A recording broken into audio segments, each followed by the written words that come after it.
Hey everyone, Works here. So apologies for this video being out late. Like I said in the post that I made on the community page, I got caught up in the Dragonflight release for World of Warcraft, so I spent probably more hours than I should have been playing that game. It's a blast. Videos on that coming soon. Anyways, as a result, that means I forgot to record for these. So, as an apology and as a makeup, we're going to go double reaction video this week. So today we're going to do God Rest You Merry Gentlemen from Geoff Castallucci. And then he also just released, as of today's recording, Dreaming of a White Christmas. So we'll check out both of his covers on that. Probably the second one will come out most likely either on Tuesday or Thursday in my time. So because I plan on having some WoW videos for Monday, Wednesday, Friday. All right, so let's go ahead and get right into this. Quick, for those of you that are new to the channel, I appreciate you very much for joining me. For those of you that are veterans of the channel, welcome back. It's good to see you again. Quick overview for those that are new. I'm not a professional musician. I'm just a guy who really loves music, loves doing these videos, have a lot of fun with it. I've gotten down the acapella rabbit hole over the last few months. Until the videos stop being fun, I'm going to keep doing them. So I'm good at with like harmonies and kind of trying to pick out some details, but things like specific note identification, vocal techniques, or like how stuff is being done, that's not my specialty. I'm not a technique or note specialist. I'm just a guy that just likes this stuff a lot and decided to make videos about it. So the format for this video is because I have actually never seen this cover, because this quest was released last year for Christmas. I didn't start doing these until June of 2022, so this was out well by the time then. And when I saw this video was in Geoff's pipeline from stuff he had released already, I knew that I was going to save it for December. So what we're going to do is we're going to watch this whole thing through. You're going to get to see my unfettered reaction to everything. And then afterwards, we'll go back in and we'll listen to it again. But this time I'll be stopping, pausing, and doing some analyzation of the process. So if you're here for just the reaction, you're going to get that. If you're here to nerd out and deep dive with me on that, you're going to get that as well. So without further ado, let's do God Rest You Merry Gentlemen from the King of Bass, Geoff Castallucci. Rest ye merry gentlemen, let nothing you dismay. Remember Christ our Savior was born on Christmas Day to save us all from Satan's power when we were gone astray. Oh, tidings of comfort and joy. Comfort and joy. Oh, tidings of comfort and joy.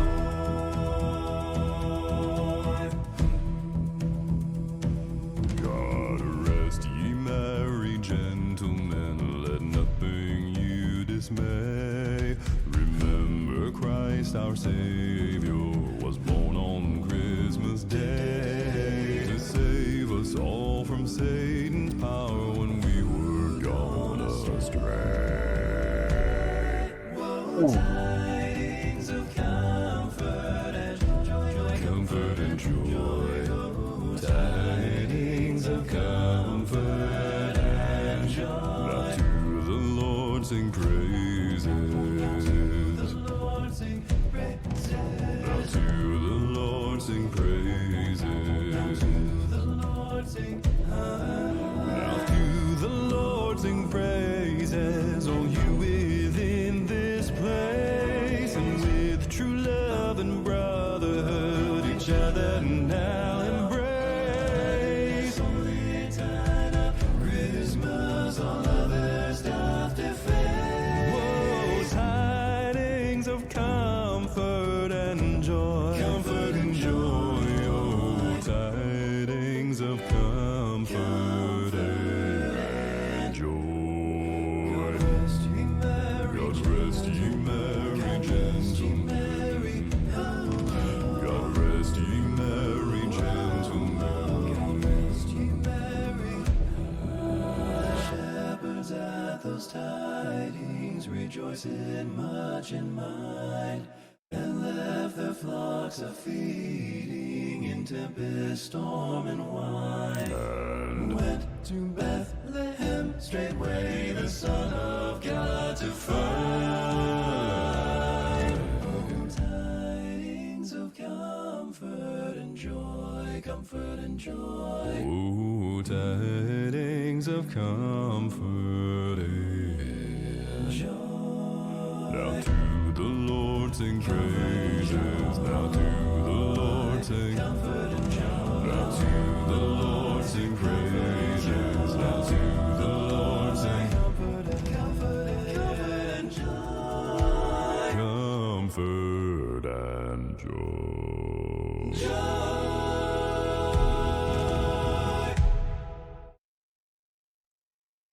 All right. Yeah, I mean, it's Geoff. He doesn't miss. He hasn't missed in any song of his that I've covered yet. I've enjoyed all of them for different reasons. Um, God Rest You Merry Gentlemen on a whole is probably my least favorite Christmas song, but um, mainly because of the fact that uh, the song's views and my views don't align. We'll just put it that way. But the way that he did this cover, I think, was really interesting and really smart. I enjoyed his version, and I think that's probably obvious from some of the reactions that I made.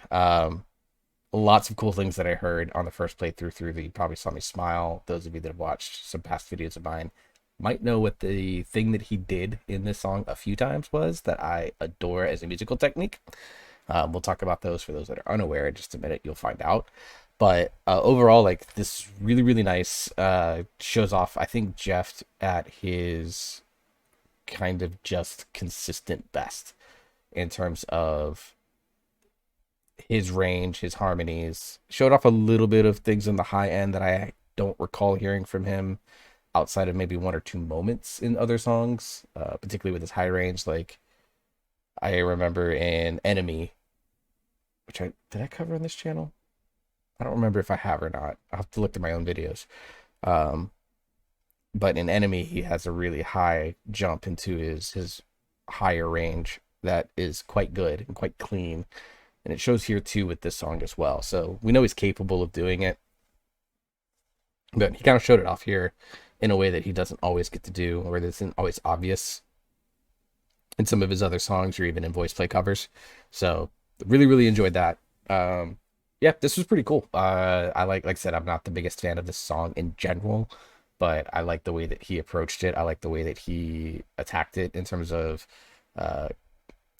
doing some things that I think were a little bit different, a little bit unexpected for me, which I appreciate. I love getting surprised by these. So yeah, for those of you that are just here for the reaction, that's the end of the video for you. It's about, what, 8.25 minutes. So appreciate you sticking around. Like, share, subscribe, send this to your friends, all that fun stuff. For those of you that want to sit down and nerd out with me a little bit about it, let's get into it right now. So right here at the start, we're going to get these, quick low notes into these big jumps. God rest, these types of things. Difficult to do, I think, in some ways, and have it sound as clean as it does. It takes a lot of practice, I imagine, to do that. But he did it here on both of the first two words of the first couple of lines here. God rest ye merry gentlemen, let nothing you dismay. Remember Christ our Savior was born on Christmas Day. So one thing I've come to notice about doing Geoff covers, whether it's Misty Mountains, Brains of Castamere, I'll be doing 16 Tons eventually with him as well. Ain't No Sunshine, which I've watched before, and even Ghost Riders in the Sky. When Geoff is doing multiples of himself, he always has his other Geoffs, whether it's the dead Geoffs and Ghost Riders or whatever the case may be.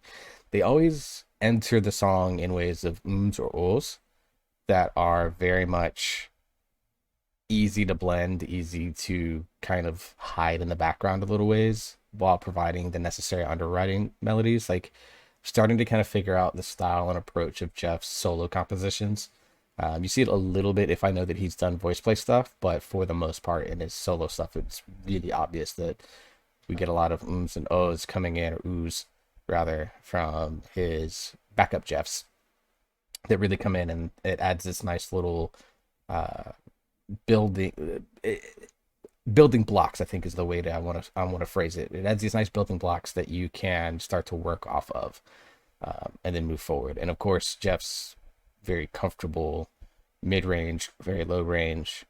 One thing that he also, I've noticed, does is he likes to extend the end of lines a little bit. I think he does it right here. Man, let nothing you dismay. Right there. That, I think in some of the original writings or original covers of this song, that line isn't dragged out like that, but he drags them out, just to kind of allow. And what I think it's happening is I think it allows him to be able to comfortably shift, whether it's sliding up, sliding down type situations, um, in terms of kind of moving into the next notes that he's doing. Because, here he goes dismay and then remember and kind of drops it down real quick. And I think extending that note allows him a level of comfort in being able to go from here, drop down, and then come back up again with basically what amounts to dipping in the valley a little bit. Let nothing you dismay. So listen for it here. Remember Christ. He took a breath there, which probably helps as well. But I know in some other covers he doesn't do that. He just goes straight down into the next one with the next line for whatever it might be. Christ our Savior was born on Christmas Day.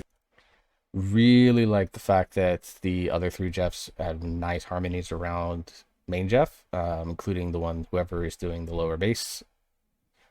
Christmas Day, that type of thing. Then, of course, we have tenor and pseudo baritone Geoff, I imagine, in that range. Coming in on Christmas Day just kind of establishes them as having a small part to play in this song, more than just being backup oohs and ahs or ums. So just, I like the approach that he does, and he does that, and again, in almost every single one of his covers.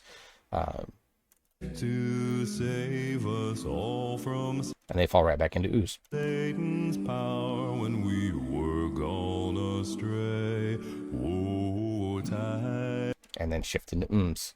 tidings of comfort and joy. Comfort and joy.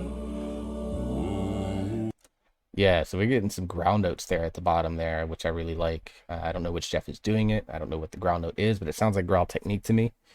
So this is the first instance. It's a lot more prominent later in the song, but this is the first instance of my favorite musical technique, which is call and response. You might also hear it referenced sometimes as question and answer. So what this technique is, for those of you that are not aware, is that call and response, or question and answer. I've heard different composers call it different things. My old band instructor called it call and response, but I've heard a lot of people call it question and answer style composition. And what it does basically is you have one person sing a line, and then depending on, for me, I think it depends on like how the response is.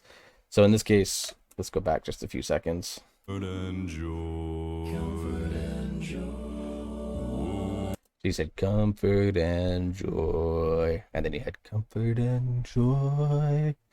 So basically, to me, that's call and response. So he's basically in that moment of comfort and joy, he's calling out, and the other three Geoffs are responding with the exact same thing that he said. It's almost like the game of telephone. The reason why I love this technique is that it can add some really nice, surprising depth to it, and it allows for a lot of really interesting and creative ways, if you are a smart enough composer or arranger, to be able to mix up your call and responses in ways to where they don't sound flat or repetitive all the time. And if you effectively use it without overdoing it, to me, it makes music, the song or the music really, really engaging. He did some call and response in Misty Mountains, which I talked about a lot, and I think he does some call and response in Grains of Castamere. So Geoff is known for using these in some of his compositions. Doesn't use it in all of them. 16 Tons, there's not really any call and response. We'll talk about that song a lot more in depth later on, probably into next year. But he does know how to use it, and he does it in really nice and effective ways where it can be both surprising and just adds like a level of depth to the lines and songs at moments when they need it the most. And that's when call and response is the most effective. Now you can also build songs around call and response. If you ever go listen to the Super Mario Land kind of overworld main theme, that is actually built around the idea of question and answer. But you know, that's obviously an instrumentation. It's not lyric singing. So in that type of situation where, you know, on the Game Boy, like you only needed really about 45 seconds to a minute worth of music, and then you just loop it back over and over again. So the call and response is a useful tool because it allows things to stay catchy while also, you know, without turning off gamers. In acapella or in lyric writing, it's a lot trickier to use effectively because it can make your song sound flat without proper understanding of how to effectively use the technique. So that was probably a way too long rant on call and response and why I love it so much. This was kind of a like a 3/4 of the way there, but there is some other ones that I'll just simply call it out when it happens. Oh, tidings of comfort and The other thing Geoff likes to do in almost all of his arrangements is he likes to add forward drive, not through his singing, but through instrumentation in the background. Misty Mountains does this. Ghost Riders in the Sky very much does this with the almost like EDM style kick that that song has. Here, obviously, we're getting it with the chimes and the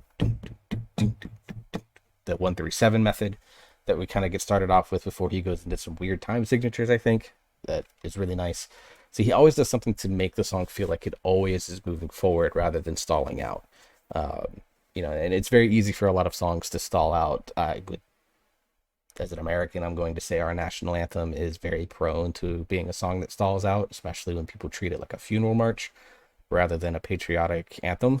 But you know, that song feels like it drags and drags and drags the entire time because very rarely is there anything being done singing wise, or you know, because a lot of times it's being sung at sporting events, there's not anything there. Whereas instrumentation wise, like when we played it at football games, for example, in high school, you know, we had drums at the very beginning and in the middle and stuff like that that made it feel like it was moving. And so Geoff does a very good job with this in all of his music. He always does something that makes the song feel like it's always moving forward towards something. And here it's usually done through drums, sometimes through other instruments, but here it's being done through drums, as was in Ghost Riders and uh, somewhat in 16 Tons. Reigns of Castamere was more violin driving everything forward. So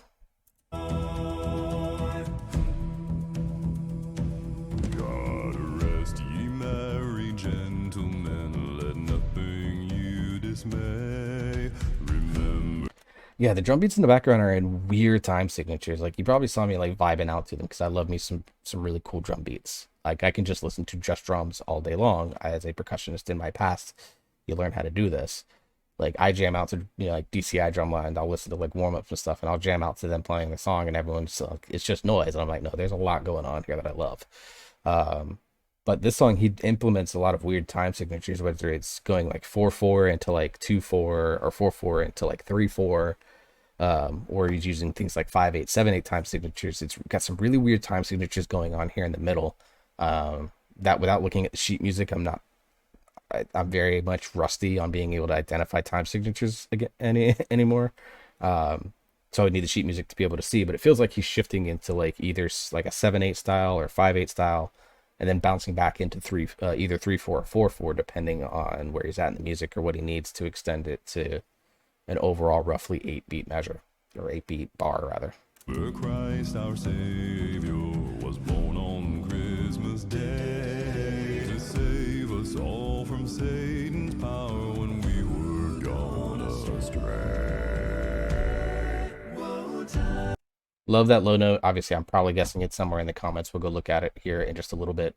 But you can see he's obviously very satisfied with himself afterwards as he backs out and lets his folks get in.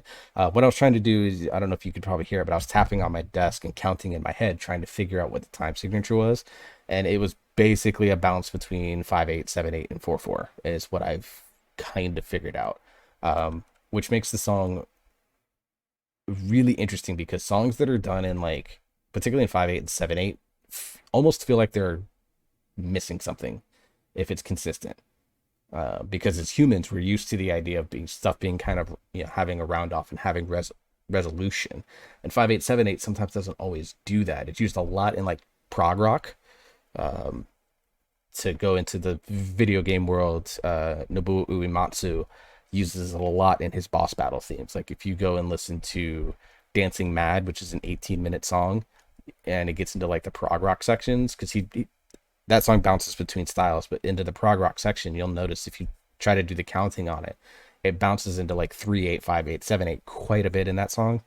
And it's just because it helps kind of like 5/8 and 7/8 almost build a sense of tension within the song just from the time signature itself. And so this song kind of does that with these little bounces and these extra drum beats going in, building a sense of tension in the song and helping with that forward momentum, that forward drive that he's trying to build into his background while he blows you away with his singing.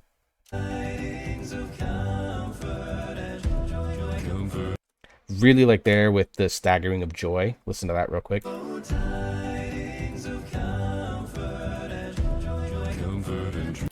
Joy, joy, joy. Really, really nice way to be able to, again, play with your expectations a little bit. Just really nice little things. And now it's hard to tell which Geoff came in when, because, it's only kind of this year really has become a thing where when you have these staggered parts that you do something to show the singer doing it to kind of help people understand what's going on from a visual perspective. But I really like the fact that that stagger technique is used in vocals. It's really nice in instrumental music. It can get weird if you're not careful. Usually has to be different instruments coming in to add enough contrasting sound. But staggered entrances and stuff are always kind of neat because it just makes you feel like it's almost like you're riding or flying almost, where when you get staggered in, it's because you're going, down into a swoop and then you come back up, or like whatever feelings it elicits from you.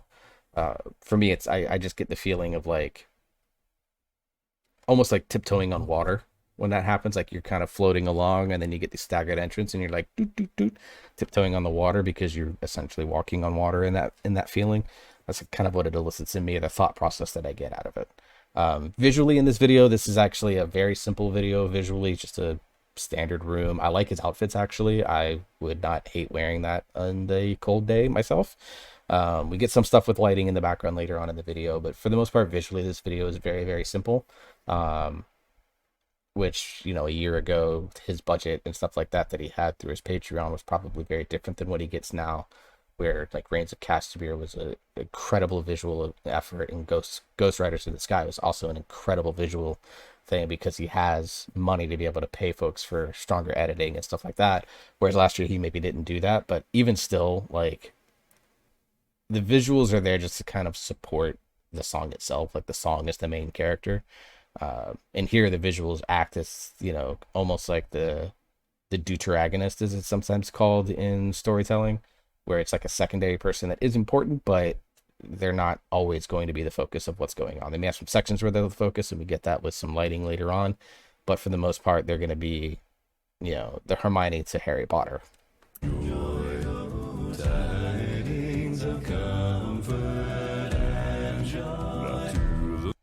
I really like how mainline Geoff doesn't finish there. Doesn't do that resolution and allows the harmony Geoffs to stand out on joy. He does this type of thing a few times where he doesn't resolve it off. And again, in your brain, initially it can sound very weird because your brain's kind of following what's going on. And in your brain, you're like, okay, this sound should be coming up next or something roughly, even if you can't identify the notes. Like when, even for the most, musically disinclined person, they understand when, like, because your brain just naturally understands when something sounds resolved, and when it doesn't, it usually makes you go, wait, what? And he uses that technique a lot here, either through mainline Geoff or he just completely does it with all four Geoffs. Here mainline Geoff resolve it out, but regular Geoff does not. And so it's just a nice way to, again, to play with the expectations that you're getting a little bit and add a little bit of variety to the song. So let's listen back to it one more time and then we'll keep going.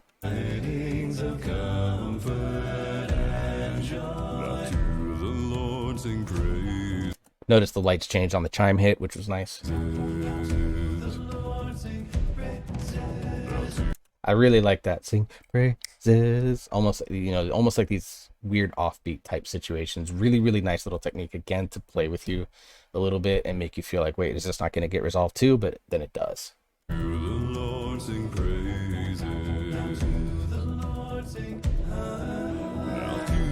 So this also is in the call and response section. Much more obvious, much more clear and defined in how it's call and response. You can very clearly tell with the praises. And then we get in here where they almost feel like they resolve it, but that's because they're going in almost like a 7/8 and then transitioning pattern. Two really good effective call and responses. A much more traditional one where he sings the line, backup singers resolve with it, and then he sings the line again, and then this time they do something slightly different with it. It's still call and response, question and answer, however you want to call it. I call it call and response. It's still call and response in terms of the technique aspect of it, but it plays with the formula a little bit to keep things interesting. Really, really appreciate that he did that there.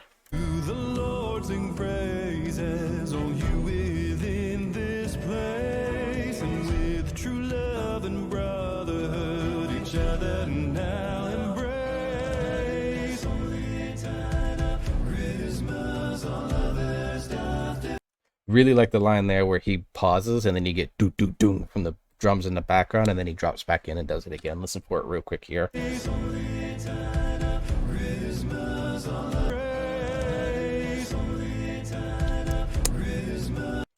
So it's, almost like the main line takes a breath there so that those drums can kind of hit, and then it follows right back in. I really appreciate that. Whoa, tidings of comfort and joy. Comfort and joy. Oh, tidings of comfort and joy. Teases you there. Something else Geoff does a lot in his is when you expect him to drop into the basement, so to speak. He teases you and he hints like he's going to go, and then he comes back up, only to reward you later for waiting and being patient with him, and that he's going to do it again later. Really, like, it's very common now in his arrangements. I've noticed as I've been continuing to listen to them, but it gets me every time. And that's the problem that I have with it, is that it works every time, even though I know it's going to be coming.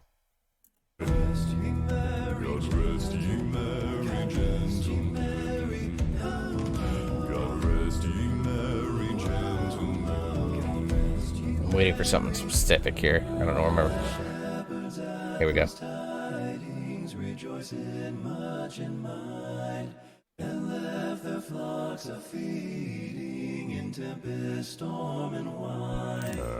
Love that everything drops out except the four voices, which sing in beautiful harmony that I absolutely love. I don't know what chord or what the key is in that section, but it's absolutely gorgeous and beautiful, and I just want to take a moment to shout it out. Absolutely love that he did that again, but it doesn't lose its aspect of drive, because you get the sense of something coming back at the end of it. But in this moment, you just needed a sec to breathe, almost, from this constant feeling of forward drive and this anxiety that's building up because of the weird, not weird, but because of the moves into 7/8 type 5/8 type signatures. You're kind of almost getting like anxiety as you build up, even though this song is a nativity Christmas song.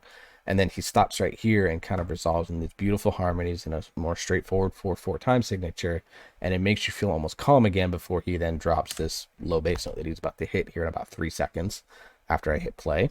And we get back into the drum drive and the forward drive again to end out the song.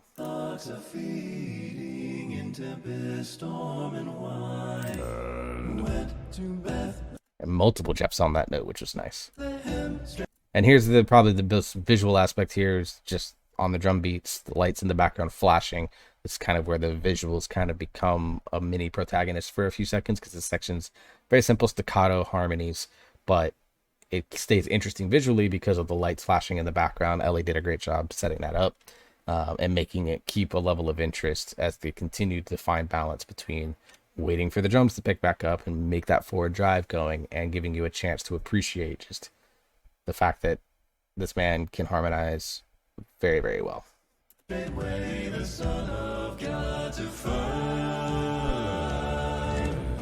So I like the contrast here is we have a couple of Geoffs sitting high, and you can tell, I think it's Geoff on the left as we're looking at the screen right above my head here. Um, Kind of hit the very high notes, probably at the upper end of his comfortable chest range in high notes. But then we also have a couple of Geoffs in the bass, obviously the one in the just to the right of center, and I believe the one on the far right as well is also bass. In this section where they also hit, like, you get these really high note, and then you have Geoff hitting this low note, and then they slide down, just to add that nice little contrast again and keep the chord interesting. So really like that they did that. Tidings of comfort and joy, comfort and joy. Ooh. Low notes again, love them. We're just gonna point them out because I'm already over 30 minutes. Tidings of comfort and joy. Now to the Lord. Again, he uses that same technique he used earlier where mainline Geoff doesn't resolve off, but his backup Geoffs do. Like that again, that he took use of that kind of circling back. Now we're coming full circle in the song. Sing praises now to the Lord, sing. Now to the Lord sing praises. Now to the Lord sing. Comfort and joy. Comfort and joy.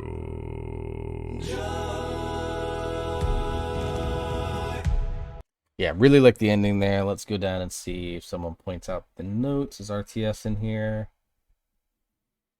Not that I can see. So if someone knows the notes, please let me know. Let's go see.